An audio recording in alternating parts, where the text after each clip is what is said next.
brand new video, brand new photos. The bazillionaire and his brand new bride married on the island of San Giorgio Maggiore, Jeff's $500 million super yacht Kourou nearby. The I-dos in Venice were a vibe and so very star-packed. Silence is priceless, until it isn't. $50 million bought Jeff Bezos a sunset island, a no-phone fortress, and a gospel choir echoing through a 16th century basilica. What it didn't buy, much to his frustration, was the power to keep three things out: rumors, selfies, and the Kardashian empire. In a mad swirl of yacht horns and spritz selfies, Venice discovered that even velvet-lined security pouches can't muffle a modern spectacle. Welcome to the 48-hour cyclone, where the richest man alive said "I do," and the world's savviest reality dynasty replied, "We'll take it from here. Thanks." Tease. A look at Venice this morning, where the star-studded wedding celebration of Amazon founder Jeff Bezos and Lauren Sanchez continues. The couple exchanged their vows on Friday, with Sanchez wearing a white Dolce & Gabbana gown. But the big bash is set for today. They wanted privacy. They triggered the loudest meme storm of the summer. Stick around, because by the end, you'll decide whether the real VIPs were the billionaires on the altar or the influencers on a boat. The floating fairy tale nobody could ignore. An island too small for secrets. Picture this: a golden lagoon late in June, masts clinking like champagne flutes against an amber sky. San Giorgio Maggiore, barely half a kilometer long, was suddenly ringed with patrol boats.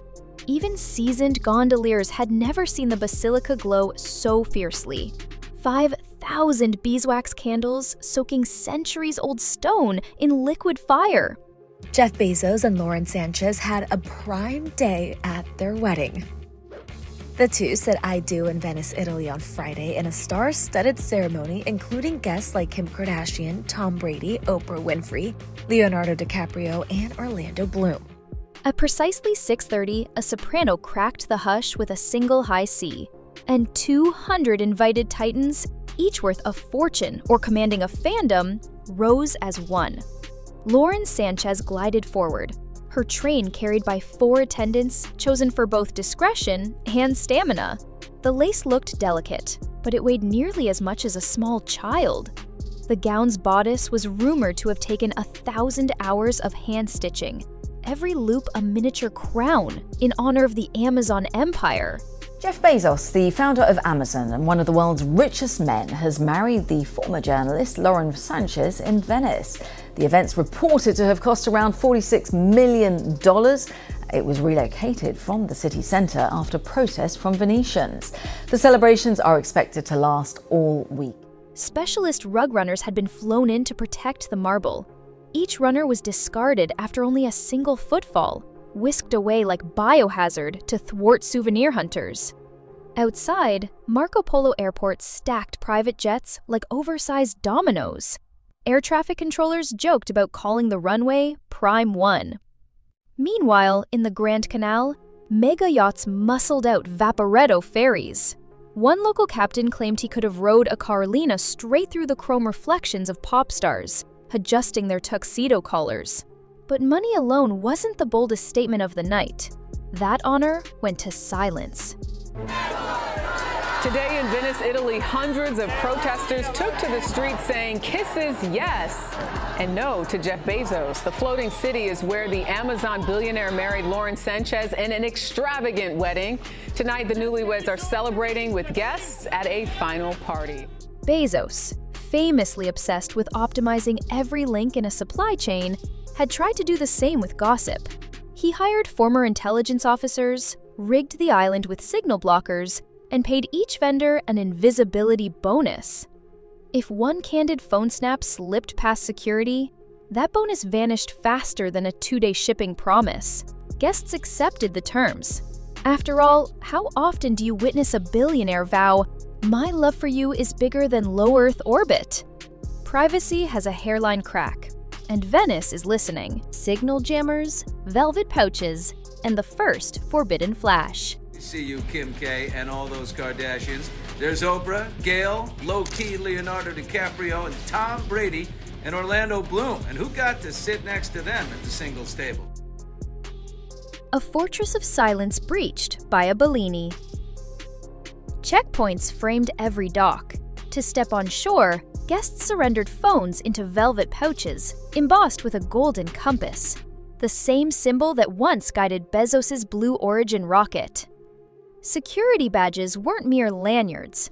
They pulsed micro-jamming waves, short-circuiting Bluetooth before a single photo could beam to the cloud.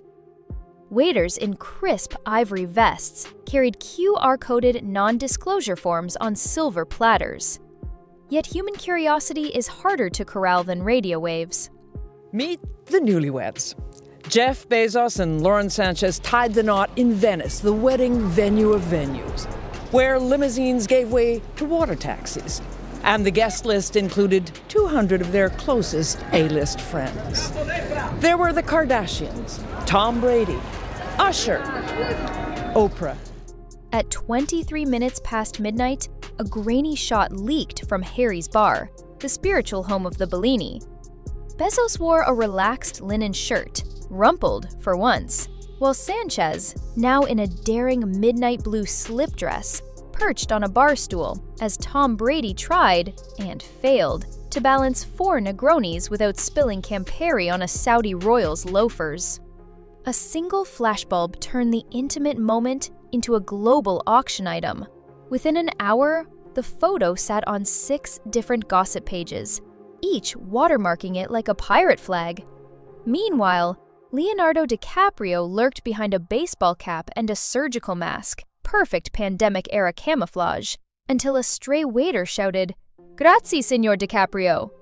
The mask slipped, the beard glinted, and one paparazzo, disguised as a busboy, seized immortality with a click. For the wedding, there was a big bash that ended in thunder and lightning. Kim and Kylie Jenner posted their behind-the-scenes Instagram diaries.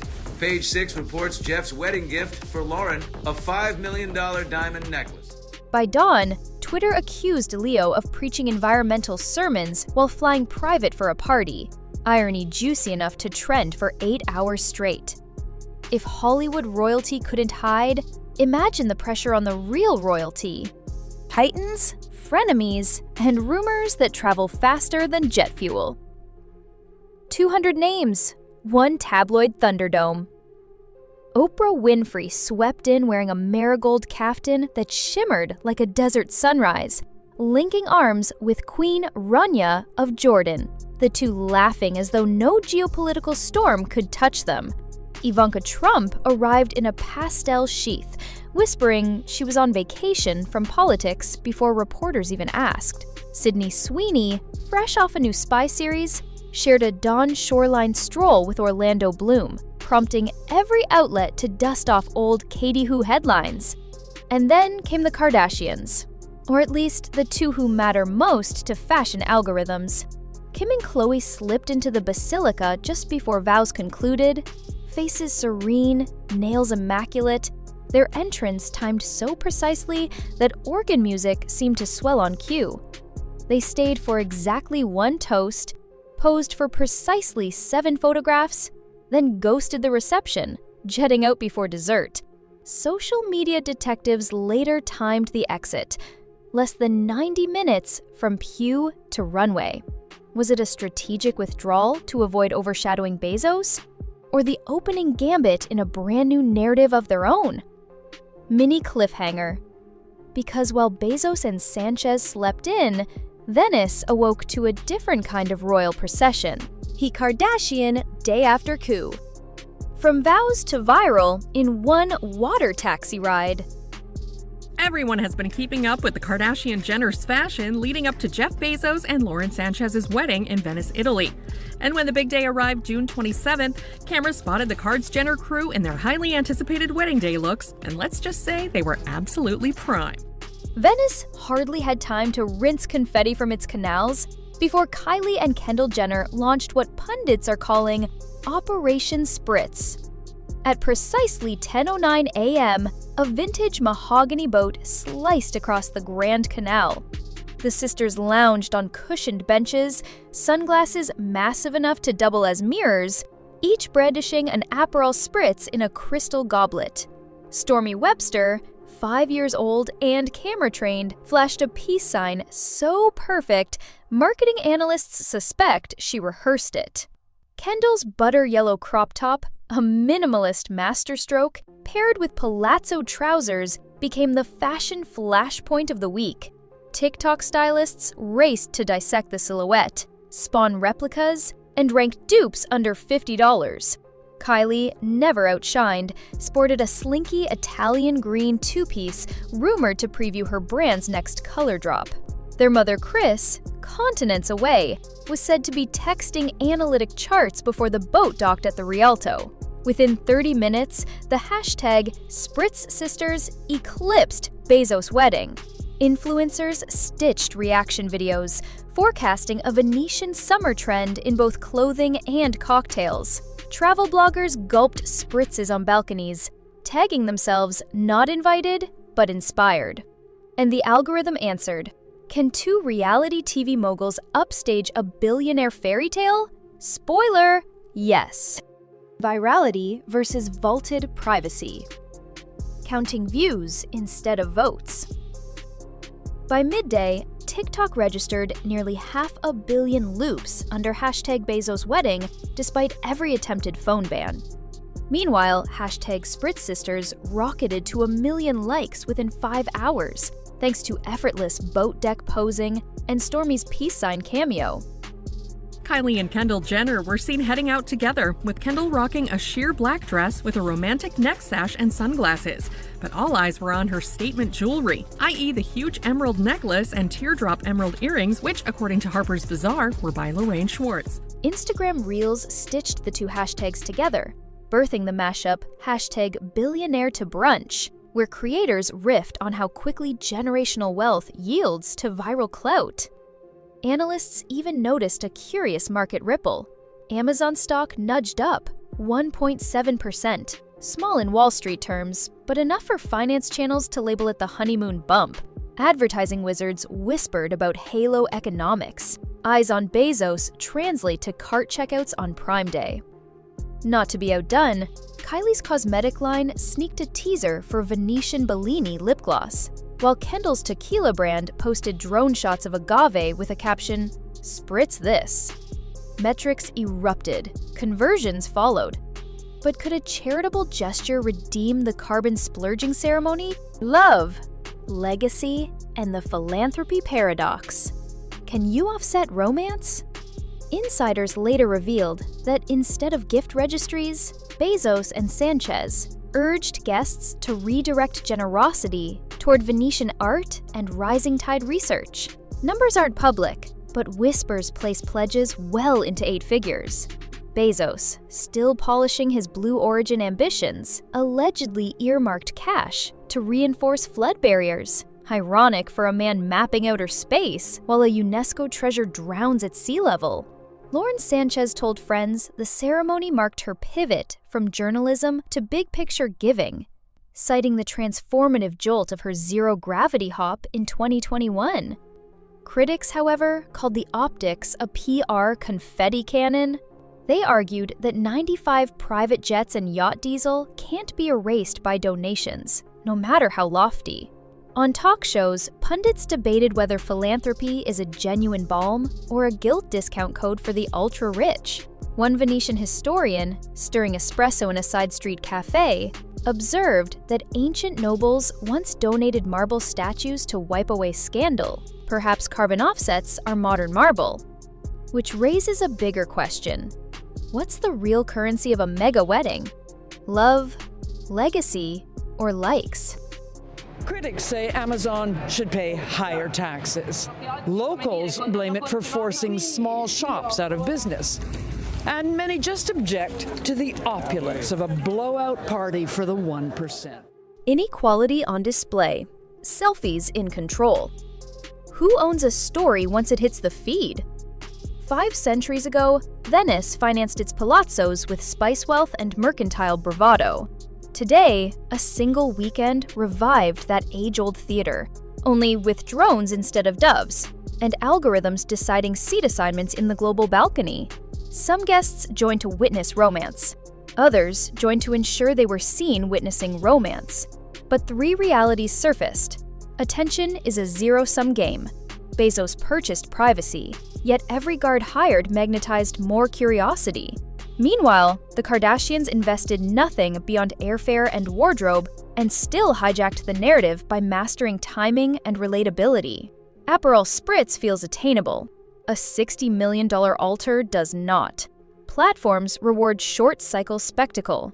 The wedding was curated for memory. The Spritz ride was engineered for immediacy. Viewers devoured the instantly memeable moment, then returned for deeper peeks at forbidden vows, creating a 2-step engagement loop, profitable for everyone except perhaps local protesters whose banners were cropped out of feel-good slideshows. Legacy versus virality tug-of-war. Bezos gambles on centuries, rockets, philanthropy, preservation. The Kardashians gamble on minutes, trending audio, color-popping thumbnails, and 3-second hooks. Yet in the 24-hour window we just explored, the minute makers arguably out-earn the century builder, at least in raw mindshare. All of which leads us to a simple closing question. What would you trade for 2 days of unfiltered spectacle? Comment below before the gondola drifts away. A velvet pouch might hide your phone, but it can't hide the roar of collective curiosity. One billionaire tried to choreograph an eternal fairy tale, then woke up to find reality stars remixing his vows into bite-sized memes over brunch. Venice, city of masked balls, learned that the 21st century mask isn't silk and lace. It's an algorithm waiting to rearrange who the world stares at next. So I hand it to you. Would you exile every camera for a chance at one perfect memory? Or would you live stream the chaos and own every pixel that follows? Drop your verdict below. While you're at it, nudge that subscribe button into orbit, because the next megawatt headline might sail by before this gondola makes its U-turn. And if you keep your notifications on, you'll be the first to know whether the millionaire spritz or the billionaire vows echo longer in the canals of digital history.